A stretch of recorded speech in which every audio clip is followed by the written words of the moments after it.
Good morning, everyone. We are going to make some chocolate gravy today with some biscuits. So we have this recipe in our family cookbook, and that is on page 64. So if you have this, you can follow along.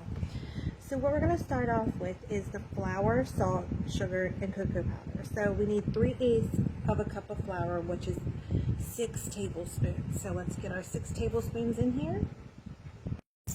All right. So there's 1, 2, 3,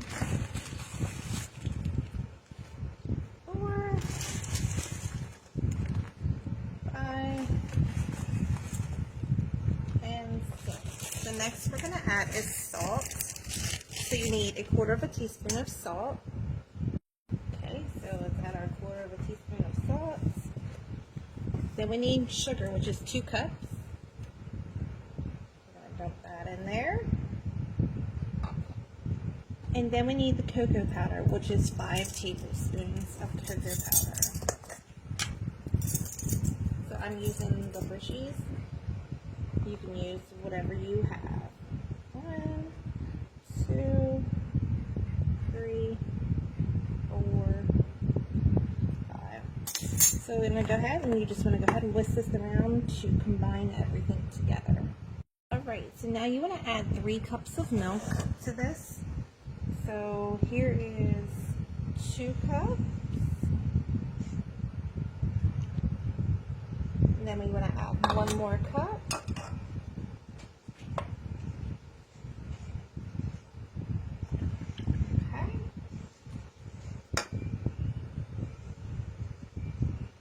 Turn your heat on, and then you want to whisk this to combine and everything is smooth, and you want to bring this up to a boil, but you want to continue to stir. So like again, mix it well until the chocolate is all combined with milk and everything is smooth.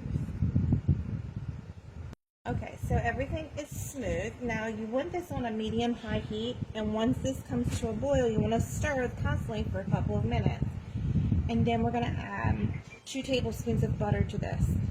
And then if it's too thick, you're just going to add a little bit more milk, okay? So as it slowly starts to come to a boil, you just want to keep an eye on it for the thickness that you like. But you want to keep whisking it around so it doesn't burn or stick or anything like that. So we got a few more minutes and then it'll be perfect. We're going to add that butter in here in a few minutes.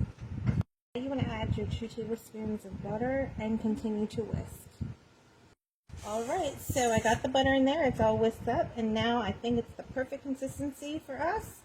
So if you want a little bit thicker, you can add just keep continuing to cook it, and if it's too thick, you can turn around and just add some milk. So again, it's in our cookbook on page 64. I'll put a link above and below the post. There's still cookbooks available with 212 plus family recipes in here and stories. So they are there for purchase. So I hope everybody has a wonderful, blessed Sunday. Give this a try. If you have any questions, get in contact with us.